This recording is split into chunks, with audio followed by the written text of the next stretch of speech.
ಕೊಡಿ, ನೀರು ಕೊಡಿ, ಟಿಸಿ ಕೊಡಿ, ಟಿಸಿ ಕೊಡಿ.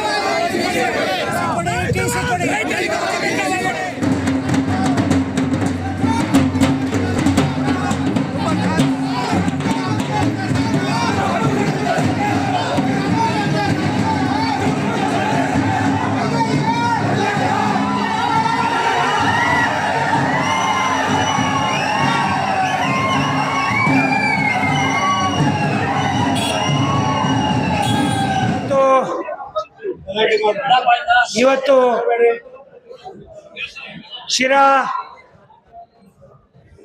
ತಾಲೂಕಿನ ಶಿರಾ ಮಂಡಲದಲ್ಲಿ ಭಾರತೀಯ ಜನತಾ ಪಕ್ಷದ ವತಿಯಿಂದ ಸನ್ಮಾನ್ಯ ವಿಜಯೇಂದ್ರ ಅವರು ರಾಜ್ಯಾಧ್ಯಕ್ಷರು ಹಾಗೆ ಭಾರತೀಯ ಜನತಾ ಪಕ್ಷದ ಎಲ್ಲ ಮುಖಂಡರ ಆದೇಶದ ಮೇರೆಗೆ ಸಂಕಲ್ಪದ ಮೇರೆಗೆ ಇಡೀ ರಾಜ್ಯದಾದ್ಯಂತ ಭ್ರಷ್ಟ ಕಾಂಗ್ರೆಸ್ ಸರ್ಕಾರದ ಒಂದು ರೈತ ವಿರೋಧಿ ನೀತಿಗಳೇನಿದ್ದಾವೆ ಅದರ ವಿರುದ್ಧ ಒಂದು ದೊಡ್ಡ ಹೋರಾಟವನ್ನ ಭಾರತೀಯ ಜನತಾ ಪಕ್ಷ ಹಮ್ಮಿಕೊಂಡಿದೆ. ಮುಖ್ಯವಾಗಿ ನಾವು ಹೋರಾಟ ರಾಜ್ಯ ಮಟ್ಟದಾದ್ರೂ ಕೂಡ ಶಿರಾ ತಾಲೂಕಿನಲ್ಲಿ ನಡೀತಿರ್ತಕ್ಕಂಥ ರೈತ ವಿರೋಧಿ ಚಟುವಟಿಕೆಗಳ ಬಗ್ಗೆ ಇವತ್ತು ಸರ್ಕಾರದ ಆಡಳಿತಗಾರರ ಗಮನವನ್ನು ಸೆಳೆಯಬೇಕು ಅಂತ ಹೇಳಿ ದೊಡ್ಡ ಮಟ್ಟದ ಪ್ರತಿಭಟನೆಯನ್ನು ಹಮ್ಮಿಕೊಂಡಿದ್ದೇವೆ. ಯಡಿಯೂರಪ್ಪನವರ ಅವಧಿಯಲ್ಲಿ ಏನಣ್ಣ 25,000 ರೂಪಾಯಿ ಕಟ್ಸ್ಕೊಂಡು ಟ್ರಾನ್ಸ್ಫಾರ್ಮರ್ ಕೊಡೋರು ಯಾವ್ದು ನೀವು ಗುಡ್ದಟ್ಟಿ ಈಗ ಎಷ್ಟು ಖರ್ಚಾಗ್ತಾ ಇದೆ ಅಣ್ಣ? 3 ಲಕ್ಷ ರೂಪಾಯಿ. 2,80,000ದಿಂದ 3 ಲಕ್ಷ ರೈತರ ಜೇಬಿಗೆ ಕನ್ನ ಹಾಕಿದೆ ಸಿದ್ದರಾಮಯ್ಯ ಸರ್ಕಾರ. ರೈತರಿಗೆ ಯಾವ ಯಡಿಯೂರಪ್ಪನವ್ರ ಸರ್ಕಾರ 25,000 ರೂಪಾಯಿ ಕಟ್ಸ್ಕೊಂಡು ಸೀನಿಯಾರಿಟಿ ಆಧಾರದ ಮೇಲೆ ಅಕ್ರಮ ಸಕ್ರಮ ಮಾಡಿ ರೈತರಿಗೆ ಉಚಿತವಾಗಿ ಟ್ರಾನ್ಸ್ಫಾರ್ಮರ್ ಅನ್ನ ಕೊಡ್ತಾ ಇತ್ತು. ಅದನ್ನ ನುಂಗಿ ಹಾಕಿದ್ರು. ಈಗ 3 ಲಕ್ಷ ರೂಪಾಯಿ ಕಟ್ಸ್ಕೊತಾರೆ. ಅದರ ಜೊತೆಲಿ ಬೊಮ್ಮಾಯಿಜಿ ಅವರು ಮುಖ್ಯಮಂತ್ರಿಗಳಾಗಿದ್ದಾಗ ರೈತರ ಮಕ್ಕಳಿಗೆ ವಿದ್ಯಾಭ್ಯಾಸಕ್ಕೆ ಅಂತೇಳಿ ರೈತ ವಿದ್ಯಾನಿಧಿ ಯೋಜನೆ ಮುಖಾಂತರ ಲಕ್ಷಾಂತರ ರೂಪಾಯಿ MBBS ಓದೋರಿಗೆ, ಇಂಜಿನಿಯರಿಂಗ್ ಮಾಡೋರಿಗೆ, ಡಿಗ್ರಿ ಓದೋರಿಗೆ, ಪಾಲಿಟೆಕ್ನಿಕ್ ಓದೋರಿಗೆ, PUC ಓದೋರಿಗೆ, ರೈತ ಮಕ್ಕಳಿಗೆ ಜಾತ್ಯತೀತವಾಗಿ ಸ್ಕಾಲರ್ಶಿಪ್ ಅನ್ನ ವಿದ್ಯಾನಿಧಿ ಕೊಡ್ತಿದ್ರು. ಸಿದ್ದರಾಮಣ್ಣ ಬಂದ ತಕ್ಷಣ ಅದನ್ನು ನುಂಗು ಹಾಕಿದ್ರು. ಅದರ ಜೊತೆನಲ್ಲಿ ಇವತ್ತು ಶೇಂಗಾ ಬೆಳೆ, ಶಿರಾ ತಾಲೂಕಿನ ಜೀವನಾಡಿ ಅಂತ ಹೇಳಿದ್ರೆ ಶೇಂಗಾ ಬೆಳೆ. ರೈತರಿಗೆ ಅಧಿಕಾರಿಗಳು ಸುಳ್ಳು ರಿಪೋರ್ಟ್ಗಳನ್ನ ಕೊಟ್ಟು ಒಂದೇ ಒಂದು ನಯಾ ಪೈಸೆ ಶೇಂಗಾಗೆ ಇನ್ಶೂರೆನ್ಸ್ ಬರ್ದೇ ಇರೋ ತರ ಪಿತೂರಿ ಮಾಡಿ ರೈತರ ಹೊಟ್ಟೆ ಮೇಲೆ ಹೊಡಿತಾ ಇದ್ದಾರೆ. ಇದರ ಜೊತೆನಲ್ಲಿ ಇವತ್ತು ರೈತರಿಗೆ ರಸಗೊಬ್ಬರ, ಅವನು ಮೆಣಸಿನಕಾಯಿ ಬೆಳಿಬೇಕು ಅಂದ್ರೂ ಯೂರಿಯಾ ಬೇಕು, ಅವನು ಒಂದು ಅಡಿಕೆ ತೋಟಕ್ಕೆ ಯೂರಿಯಾ ಹಾಕ್ತಾನೆ. ಪ್ರತಿಯೊಂದು ಬೆಳೆಗೂ ಕೂಡ ರೈತರಿಗೆ ಭತ್ತ ಬೆಳೀಲಿ, ರಾಗಿ ಬೆಳೀಲಿ, ಪ್ರತಿಯೊಂದಕ್ಕೂ ಯೂರಿಯಾ ಹಾಕ್ತಾನೆ. ಆದ್ರೆ ಇವತ್ತು ಯೂರಿಯಾ ದಾಸ್ತಾನು ಸಿಗದೇ ಇರೋ ರೀತಿ ಕೇಂದ್ರ ಸರ್ಕಾರ ಸಾಕಷ್ಟು ಕೊಟ್ಟಿದ್ರು ಕೂಡ ಈ ರಾಜ್ಯ ಸರ್ಕಾರ ವಂಚನೆ ಮಾಡಿ ವರ್ತಕರ ಜೊತೆ ಕೈ ಜೋಡಿಸಿ ಅದನ್ನು ಸರಿಯಾದ ರೀತಿ ವಿತರಣೆ ಮಾಡದೆ ರೈತರಿಗೆ ದ್ರೋಹ ಮಾಡ್ತಿದೆ ಈ ಸರ್ಕಾರ. ಇವತ್ತು 20 ರೂಪಾಯಿ ಸ್ಟಾಂಪ್ ಪೇಪರ್ ಇದ್ದಿದ್ದು ರೈತರಿಗೆ ಸಣ್ಣ ಪುಟ್ಟ ಸಾಲಕ್ಕೆ, ಅಗ್ರಿಮೆಂಟ್ಗೆ, ಇನ್ನೊಂದು ಮತ್ತೊಂದಕ್ಕೆ ಬೇಕು. ಈಗ ಪ್ರತಿಯೊಂದಕ್ಕೂ ಕೂಡ ಒಂದು ವಂಶವೃಕ್ಷ ತಗೋಬೇಕು ಅಂತ ಹೇಳಿದ್ರು ಕೂಡ ರೈತರು 120 ರೂಪಾಯಿ ಕೊಟ್ಟು ಒಂದು ಸ್ಟಾಂಪ್ ಪೇಪರ್ ಅನ್ನ ಕೊಂಡ್ಕೋಬೇಕು. ನಾನು ನಿನ್ನೆ ದಿವಸ ಹೇಳಿದೆ, ಶಿರಾ ತಾಲೂಕಿಗೆ ಹಿಂದೆ ಬಂದಂತ ಹಲವಾರು ಜನ ಅಧಿಕಾರಿಗಳು ಹೊಟ್ಟೆ ತುಂಬಾ ಊಟ ಮಾಡಿ ಹೋಗಿದ್ದಾರೆ.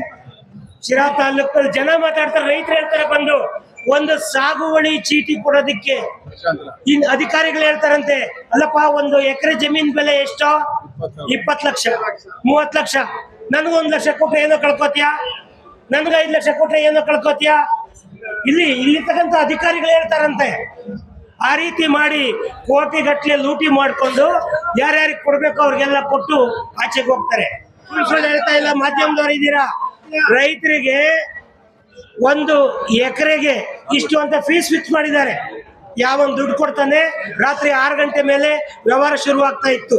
ನಾನು ಇವತ್ತಿನ ಬಗ್ಗೆ ಹೇಳ್ತಾ ಇಲ್ಲ, ಈಗಿನ್ನು ತಹಶೀಲ್ದಾರ್ ಬಂದು ಒಂದ್ 2-3 ತಿಂಗಳಾಗಿದೆ. ಇವತ್ತೇನಾಗ್ತಾ ಇದೆ ಗೊತ್ತಿಲ್ಲ. ಆದ್ರೆ ಹಿಂದೆ ಇದ್ದಾಗ 6 ಗಂಟೆವರೆಗೂ ತಹಶೀಲ್ದಾರ್ ಕೈಗೆ ಸಿಗ್ತಿರ್ಲಿಲ್ಲ. ಎಲ್ಲಿದ್ದಾರೆ ತಹಶೀಲ್ದಾರ್? ಎಲ್ಲಿದ್ದಾರೆ? IP-ನಾಗಿದ್ದಾರೆ, ಇಲ್ಲ ಎಲ್ಲಿದ್ದಾರೆ? BC-ನಾಗಿದ್ದಾರೆ, ವಿಡಿಯೋ ಕಾನ್ಫರೆನ್ಸ್ ನಾಗಿದ್ದಾರೆ. ತಹಶೀಲ್ದಾರ್ ಕುರ್ಚಿ ಖಾಲಿ, ತಹಶೀಲ್ದಾರ್ ಇಲ್ಲ ಇಲ್ಲಿ. ಈ ರೀತಿಯಾಗಿ 6 ಗಂಟೆ ಮೇಲೆ ರಾತ್ರಿ 10 ಗಂಟೆವರೆಗೂ ವ್ಯವಹಾರ, ಕೋಟಿ ಕೋಟಿ ಕೋಟಿ ಲೂಟಿ ಮಾಡ್ಕೊಂಡು ಇಲ್ಲಿರೋ ಹೋಗುವಂತ ವ್ಯವಸ್ಥೆ. ಅದೇನೋ ಅಧಿಕಾರಿಗಳು ಹೇಳ್ತಾರಪ್ಪ, ರೈತರು ಕೇಳಿದ್ರೆ ಹೇಳ್ತಾರಂತ ನಾವು ಪುಕ್ಷಟೆ ಬಂದಿಲ್ರಿ. ಏನ್ ಹೇಳ್ತಾರಂತೆ? ನಾವು ಪುಕ್ಷಟೆ ಬಂದಿಲ್ಲ, ನಾನು 30 ಲಕ್ಷ ಕೊಟ್ಟಿದ್ದೀನಿ, 50 ಲಕ್ಷ ಕೊಟ್ಟಿದ್ದೀನಿ. ಅದ್ ಯಾರಿಗೆ ಕೊಡ್ತಾರೋ, ಅದ್ ಎಲ್ಲಿಗೆ ಹೋಗುತ್ತೋ ಏನು ಅರ್ಥ ಆಗ್ತಾ ಇಲ್ಲ. ಅವ್ನು ದುಡ್ಡು ಕೊಟ್ಟು ಬಂದ್ರೆ ತಾಲೂಕಿಗೆ ಯಾರು ಮಾತಾಡ್ಸಕ್ ಆಗಲ್ಲ. ಈ ಪರಿಸ್ಥಿತಿ ಶಿರಾದಲ್ಲಿ ಅಧೋಗತಿಗೆ ಬಂದಿದೆ. ಜಮೀನು ಕುತ್ಕೊಂಡು ಹೇಳೋಣ, ಏನಾಗ್ಬೇಕು ಹೇಳ. ಎಷ್ಟು ವರ್ಷದಿಂದ ಓಡಾಡ್ತಿದ್ಯಾ ಅಣ್ಣ? ಎಷ್ಟು ವರ್ಷದಿಂದ ಓಡಾಡ್ತಿದ್ಯಾ? 1 ವರ್ಷದಿಂದ ಓಡಾಡ್ತಾ ಇದ್ದೀನಿ ಸರ್. ಯಾವ ಊರಣ್ಣ? ತಾವರೆಕೆರೆ ಸರ್. ಏನಾಗ್ಬೇಕು ಹೇಳ. ನನಗೆ ಜಮೀನ್ ಮಾಡ್ಕೊಡುವ ಮುಂಜೂರು ಮಾಡೇ ಇಲ್ಲ ಸರ್. ಸಾಗುವಳಿ ಚೀಟಿ ಇದೆಯಾ? ಇಲ್ಲ ಸರ್, ಏನಿಲ್ಲ ಸರ್. ಯಾಕೆ ಕೊಡ್ಲಿಲ್ಲ ನಿಮ್ಗೆ? ದುಡ್ಡು ಕೊಟ್ಟು ಮಾಡ್ತಾರೆ ಸರ್. ನಾನು ಮಾಡ್ತಿದ್ಯಾ? ನಾನು 35 ವರ್ಷದಿಂದ ಉಳುಮೆ ಮಾಡ್ತಾ ಇದ್ದೀನಿ ಸರ್. ಬೇರೆಯವ್ರಿಗೆಲ್ಲ ನಿನ್ನ ಅಕ್ಕಪಕ್ಕ ಎಲ್ಲಾ ಕೊಟ್ಟ ಜಮೀನ್ ಡ್ರೈವರ್ಗಳು ಕೊಟ್ಟವ್ರೆ, ಎಲ್ಲ ಜಮೀನ್ ಇರೋರಿಗೆ ಕೊಟ್ಟ ಇದಾರೆ. ಎಷ್ಟು ಎಕರೆ ಇಟ್ಕೊಂಡಿದ್ಯಾ? 5 ಎಕರೆ ಇಟ್ಕೊಂಡಿದ್ದೆ ಸರ್. 5 ಎಕರೆ ಇಟ್ಕೊಂಡಿದ್ಯಾ? ಬದ ಹಾಕಿದ್ದೀನಿ ಸರ್, ಗೈದಿದ್ದೀನಿ ಸರ್. ಇದೆಯಾ? ಹ್ಞೂ ಸರ್, ನನಗೆ ಮುಂಜೂರು ಮಾಡೇ ಇಲ್ಲ ಸರ್. ಮಂಜೂರು ಮಾಡಿಲ್ಲ? ಇಲ್ಲ ಸರ್. ಏನ್ ಹೇಳ್ತಾರೆ ಅಧಿಕಾರಿಗಳು? ನಾಳೆ ಬಾ ಜಮೀನ್ ಇರೋರಿಗೆ ಜಮೀನ್ ಮಾಡ್ತಾ ಇದ್ದಾರೆ ಸರ್. ಅವರು ಪಾಣಿ ತಂದಿದ್ದೀನಿ ಸರ್. ಜಮೀನ್ ಇರೋರಿಗೆ ಜಮೀನ್ ಕೊಡ್ತಾರೆ, ದುಡ್ಡು ಕೊಟ್ಟವ್ರಿಗೆ ಜಮೀನ್ ಕೊಡ್ತಾರೆ. ಈ ಪಾಪ ಮನುಷ್ಯ, ನಾನು 1.5 ವರ್ಷದಿಂದ ಹೇಳ್ತಾ ಇದ್ದೀನಿ, 1.5 ವರ್ಷದಿಂದ ನಾನು ಹೇಳ್ತಾ ಇದ್ದೀನಿ ಆ ವ್ಯಕ್ತಿಗೆ ಪಾಪ ಏನೋ ಅನುಕೂಲ ಮಾಡಿಕೊಡಿ ಅಂತ. ಇವತ್ತು ಕೂಡ ಸರ್ಕಾರದ ಯೋಜನೆ ಚಾಲ್ತಿನಲ್ಲಿದೆ. ಯಾವ ರೈತ ಉಳುವವನೇ ಭೂಮಿಯ ಒಡೆಯ, ಯಾರು 30 ವರ್ಷಕ್ಕಿಂತ ಹೆಚ್ಚು ಕಾಲ ಒಂದು ಜಮೀನಲ್ಲಿ ಇರ್ತಾನೋ ಅವನಿಗೆ ಯಾವ ದಾಖಲೆನೂ ಬೇಡ. ಅಲ್ಲಿ ಅಕ್ಕಪಕ್ಕದವರ ಗ್ರಾಮಸ್ಥರ ಒಂದು ಒಪಿನಿಯನ್ ಪಡೆದು ಅವ್ರಿಗೆ ಮಾಡ್ಕೊಡ್ಬೇಕು ಅಂತ ಕಾನೂನಿದೆ. ನೋಡಿ, ಈ ರೈತನ ಸಮಸ್ಯೆ ನೀವೆಲ್ಲ ನೋಡಿದ್ರಿ ಮಾಧ್ಯಮದವರು. ಈತ ಬಡ ರೈತ, 5 ಎಕರೆ ಜಮೀನು ಇಟ್ಕೊಂಡವನೆ. ಇವರ ಅಪ್ಪನ ಕಾಲದಿಂದ 5-6 ವರ್ಷಗಳಿಂದ ಆತ ಉಳುಮೆ ಮಾಡ್ತಿದ್ದಾನೆ, ಆ ಜಾಗದಲ್ಲಿ ಇದ್ದಾನೆ. ನಾವು ಸರ್ಕಾರಕ್ಕೆ ಮನವಿ ಮಾಡಿದ್ವಿ, ಶಾಸಕರಿಗೆ ಮನವಿ ಮಾಡಿದ್ವಿ, ಇಲ್ಲಿರ್ತಕ್ಕಂಥ ಅಧಿಕಾರಿಗಳಿಗೆ ಮನವಿ ಮಾಡಿದ್ವಿ. ಅವ್ರು ಸೈಟ್ ಮಾಡ್ಬೇಕಂತಪ್ಪ, ಸೈಟ್ ಮಾಡಿ ಜನರಿಗೆ ಕೊಡ್ಬೇಕಂತೆ. ಅದಕ್ಕೆ ಇವನ್ನ ಒಕ್ಕಲೆಬ್ಬಿಸ್ಬೇಕು. ಒಂದು ಕಡೆ ಸಾಗುವಳಿ ಚೀಟಿ ರೈತರಿಗೆ, ಇವನ್ ರೈತ ಅಲ್ವಾ, ಇವನ್ ಶಿರಾದವನಲ್ವಾ, ಇವನೆಲ್ಲಿಂದ ಬಂದಿದ್ದಾನೆ? ಈಗ ಈತನ ಮೇಲೆ 2 ಕೇಸ್ ಹಾಕವ್ರೆ. ರೈತರ ಮೇಲೆ ಕೇಸ್ ಹಾಕಿರ್ತಕ್ಕಂತ ಭ್ರಷ್ಟ ಕಾಂಗ್ರೆಸ್ ಸರ್ಕಾರಕ್ಕೆ, ರೈತರ ಮೇಲೆ ಸುಳ್ಳು ಕೇಸ್ ಹಾಕ್ತಿರ್ತಕ್ಕಂತ ಭ್ರಷ್ಟ ಕಾಂಗ್ರೆಸ್ ಸರ್ಕಾರಕ್ಕೆ, ರೈತರ ಮೇಲೆ ಸುಳ್ಳು ಕೇಸ್ ಹಾಕ್ತಿರ್ತಕ್ಕಂತ ಭ್ರಷ್ಟ ಅಧಿಕಾರಿಗಳಿಗೆ ಕರ್ಕೊಂಡ್ಬಂದು ಅಟ್ಯಾಕ್ ಮಾಡಿ ವರ್ಷಕ್ಕೆ ಬರ್ತಾರೆ. ಆಮೇಲೆ ಬೆಳೆಗೆ ಪರ್ಮಿಷನ್ ಕೊಟ್ಟಿದ್ದು ಅಂತ ಹೇಳ್ತಾರೆ ಸರ್.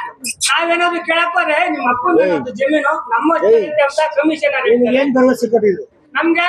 ನಿಮ್ಗೆ ಬೇರೆ ಕಡೆ ಜಮೀನ್ ಕೊಟ್ಟಿನ ಆಲ್ಟರ್ನೇಟ್ ಅಂತ ಹೇಳಿದ್ರು ಸರ್. ಎಷ್ಟು ದಿವಸ ಆಯ್ತು? ಆಗಲೇ 1 ವರ್ಷದ ಮೇಲೆ ಆಯ್ತು ಸರ್. ಇದುವರೆಗೂ ಎಲ್ಲೂ ಜಮೀನು ಕೊಟ್ಟಿಲ್ಲ, ಸೈಟ್ ಕೊಡ್ತೀವಿ, ಸೈಟನ್ನು ಕೊಟ್ಟಿಲ್ಲ, ಏನು ಕೊಟ್ಟಿಲ್ಲ. ಕೇಳಿದ್ರೆ ನಮ್ಮನ್ನು ಕ್ಯಾರೆ ಅಂತಾನೆ ನಡಿ ಆಚೆ, ಹೋಗ ಆಚೆ ಅಂತ ಹೇಳ್ತಾರೆ. ನಮ್ಗೆ ಯಾರು ಬೆಲೆ ಕೊಡ್ತಿಲ್ಲ. ಈ ರೈತ ವಿಷ ಕುಡಿಯಕ್ ಹೋಗಿದ್ದ, ಆತನ್ನ ಕಷ್ಟಪಟ್ಟು ಉಳಿಸ್ಕೊಂಡ್ವಿ. ಆತನಿಗೆ ಅನ್ಯಾಯ ಆಗ್ಬಾರ್ದು. ಅವತ್ತು ಭರವಸೆ ಕೊಟ್ರು. ನಾನು ವೈಯಕ್ತಿಕವಾಗಿ ಕಮಿಷನರ್ಗೆ, ಅಧಿಕಾರಿಗಳಿಗೆ ಹೇಳಿದ್ದೇನೆ, ಯಾವುದೇ ಕಾರಣಕ್ಕೂ ಅವನನ್ನ ಒಕ್ಕಲೆಬ್ಬಿಸ್ಬೇಡಿ. ಅವನು ನಮ್ಮೂರಿನ ರೈತ, ಅವನ ಮೇಲೆ ಕ್ರಿಮಿನಲ್ ಕೇಸು, ರೈತರ ಮೇಲೆ ಕ್ರಿಮಿನಲ್ ಕೇಸ್ ಹಾಕುವಂತ ಸರ್ಕಾರ ಇದು. ವಿಷ ಕೊಡಿದ್ರೆ ಸಾಯ್ರಿ, ವಿಷ ಕೊಡಿ ಸಾಯ್ರಿ. ಇಲ್ಲಿ ಯಾರೋ ಒಬ್ಬ ಕಮಿಷನರ್ ಬಂದ ಒಂದು ಪುಣ್ಯಾತ್ಮ, ಅವ್ನು ಯಾವ ಊರ್ನ ನನಗೆ ಗೊತ್ತಿಲ್ಲಪ್ಪ. ಅರೆ, ಅವನಿಗೆ ಏನ್ರಿ ಅಧಿಕಾರ? ಶಿರಾ ತಾಲೂಕಿನ ರೈತನಿಗೆ ನೀನು ವಿಷ ಕೊಡು ಸಾಯಿ ಅಂತ ಹೇಳೋದಕ್ಕೆ ಅವನಿಗೇನು ಅಧಿಕಾರ ಇದೆ? ಹೋದ್ರೆ ನೀವೇನಾದ್ರೂ ನಿಮ್ಮ ಮಿತಿ ಮೀರಿ ಆಟ ಆಡಿದ್ರೆ ಕೊಡ್ರಿ ರೈತನಿಗೆ ಬೇರೆ ಕಡೆ ಜಮೀನು. ಅವ್ನು ಹೋಗಲ್ಲ ಅಂತ ಹೇಳಿ ಒಪ್ಕೊಂಡವನೆ, 50 ವರ್ಷದಿಂದ ಉಳುಮೆ ಮಾಡ್ತಾನೆ. ಆದ್ರೂ ನಿಮ್ಗೇನೋ ಬೇಕಂತೆ, ಸೈಟ್ ಮಾಡಿ ಏನೋ ಮಾರ್ಬೇಕಂತೆ. ಆದ್ರೂ ಅವ್ನು ಒಪ್ಕೊಂಡಿದ್ದಾನೆ, ಹೋಗ್ತಾನೆ, ರೆಡಿ ಇದ್ದಾನೆ. ಕೊಡ್ರಿ 5 ಎಕರೆ ಜಮೀನು ಅವನಿಗೆ. ಜಮೀನು ಕೊಡಲ್ಲ, ಏನು ಕೊಡಲ್ಲ, ಏನ್ ಮಾಡ್ತಾ ಹೋಗ ಅಂತ ಹೇಳ್ತಾರೆ ಸರ್. ಇಲ್ಲಿ ನೀವು ಡ್ಯೂಟಿ ಹೊಡೆಯೋದು ನಿಲ್ಸಿ, ಅವ್ನಿಗೆ ಅನುಕೂಲ ಮಾಡ್ಕೊಡಿ. ನೋಡಿ, ನಾನು ಹೇಳ್ತಾ ಇದ್ದೀನಿ, ನಿಮ್ದು ಯಾವುದೇ ಅಕ್ರಮಗಳಿಗೆ ಭಾರತೀಯ ಜನತಾ ಪಕ್ಷ ಒಂದು ಕಾರಣಕ್ಕೂ ಕೂಡ, ಯಾವುದೇ ಕಾರಣಕ್ಕೂ ನಡೆಯಲ್ಲ. ನಿಮ್ ಆಟ ನಡೆಯಲ್ಲ. ನಾವು ಸುಮ್ಮನೆ ಇದ್ದೀವಿ. ಅನಾವಶ್ಯಕವಾಗಿ ಅಧಿಕಾರಿಗಳಿಗೆ ಸಣ್ಣ ಪುಟ್ಟದಕ್ಕೆ ನಾವು ಹೋಗಬಾರ್ದು, ತಂಟೆ ಮಾಡಬಾರ್ದು. ಜನ ತಪ್ಪು ತಿಳ್ಕೊತಾರೆ. ಆದ್ರೆ ಈಗ ನಿಮ್ಮ ಪಾಪದ ಕೊಡ ತುಂಬಿ ತುಳುಕ್ತಾ ಇದೆ. ನೀವು ಅಂದ್ಕೊಂಡಿರ್ಬಹುದು ನಮ್ಮನ್ನ ಯಾರು ಕೇಳಕ್ಕಿಲ್ಲ ಅಂತ. ಇಲ್ಲಿ ಶಿರಾದಲ್ಲಿ ಅಧಿಕೃತ ವಿರೋಧ ಪಕ್ಷವಾಗಿ ಭಾರತೀಯ ಜನತಾ ಪಕ್ಷದ ನಾವೆಲ್ಲ ಇದ್ದೀವಿ. ನಾನೊಬ್ಬ ಶಾಸಕ ಇದ್ದೀನಿ. ಅಧಿಕಾರಿಗಳೇ, ನಾನೊಬ್ಬ ಶಾಸಕ ಇದ್ದೀನಿ. ನಿಮಗೆ ವಿರೋಧ ಪಕ್ಷದ ಆಡಳಿತ ಪಕ್ಷಕ್ಕೆ ಎಷ್ಟು ಮರ್ಯಾದೆ, ಎಷ್ಟು ಗೌರವ ಕೊಡ್ತೀರಿ, ಏನ್ ಕೆಲಸ ಮಾಡ್ಕೊಡ್ತೀರಿ? ನಾನು ಒಬ್ಬ ಶಾಸಕ ಇದ್ದೀನಿ. ನನ್ನ ಮಾತಿಗೂ ನೀವು ಬೆಲೆ ಕೊಡ್ಬೇಕಾಗತ್ತೆ. ನಮ್ಮ ಜನಕ್ಕೆ ನಮ್ಮ ಪಕ್ಷ ಕೇಳಿದ್ರೆ ನೀನ್ ಬಿಜೆಪಿ ಅವನು ಏನೇನ್ ಮಾಡಲ್ಲ, ನಿನ್ ಪಕ್ಕಕ್ಕೆ ಹೋಗು. ಒಂದು ಇವ್ರ ಯೋಗ್ಯತೆಗೆ ನೋಡಿ, ಇಲ್ಲಿ ಯಾವ್ರದು ನಮ್ಮ ಮುನಿರಾಜ್ ಮೇಷ್ಟ್ರು 100 ವರ್ಷದಿಂದ 100 ವರ್ಷದಿಂದ ಓಡಾಡ್ತಿದ್ದಂತ ಒಂದು ದಾರಿ, 100 ವರ್ಷದಿಂದ ದಾರಿ ರೂಢಿ. ಇಲ್ಲಿ 3 ತಲೆಮಾರಿಂದ ಓಡಾಡ್ತಾರೆ.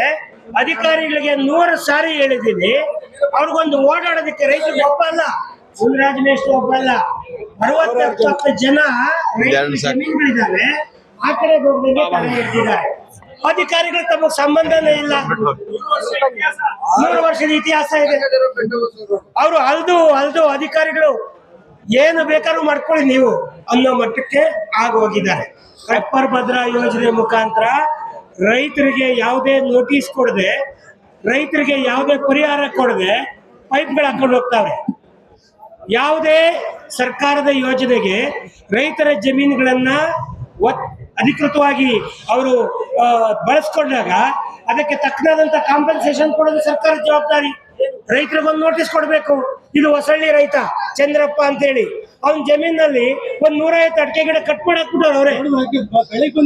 ಬೆಳೆ ಬಂದಿರೋ ಗಿಡಗಳನ್ನ ಇವ್ರಿಗೆ ಯಾರು ಹೇಳೋರು ಕೇಳೋರು ಯಾರು ಇಲ್ಲ. ಅವ್ನು ಹೇಳಿದ್ರೆ ಏನ್ ಹೇಳ್ತಾರೆ, ನಿನ್ನ ಅಕೌಂಟ್ಗೆ ಹಾಕ್ತೀನಿ ಹೋಗಿ ದುಡ್ಡು. ಯಾವಾಗ ಹಾಕೋದು ಇವನು? ಅಕೌಂಟ್ ದುಡ್ಡು ಹಾಕೋದು ಯಾವಾಗ? ಎಷ್ಟು ಹಾಕ್ತಾನೆ? ಒಂದು ರೈತರಿಗೆ ಮರ್ಯಾದೆ ಬೇಡವಾ? ಒಂದು ಟ್ರಾನ್ಸ್ಪರೆನ್ಸಿ ಬೇಡವಾ? ಈ ರೀತಿ ಒಂದಲ್ಲ 106 ಯೋಜನೆಗಳು ಇವತ್ತು ಶಿರಾ ತಾಲೂಕಲ್ಲಿ 2 ಹೋಬಳಿ, ಹುಲಿಕುಂಟೆ ಮತ್ತೆ ಗೌಡಗೆರೆ ಹೋಬಳಿ. ಬರಗಾಲ, ಪ್ರತಿ ವರ್ಷ ಶೇಂಗಾ ಹಾಕ್ತಾರೆ, ಬಿತ್ತನೆ ಮಾಡ್ತಾರೆ, ಕೈ ಸುಟ್ಕೋತಾರೆ. ಪ್ರತಿ ವರ್ಷ ಒಂದು 20% ಬೆಳೆ ಕೂಡ ಬರಲ್ಲ. ಆದ್ರೆ ಅವ್ರಿಗೆ ಇನ್ಶೂರೆನ್ಸ್ ಇಲ್ಲ, ಅವ್ರಿಗೆ ಇಲ್ಲಿವರೆಗೂ ನೀರು ಕೊಟ್ಟಿಲ್ಲ.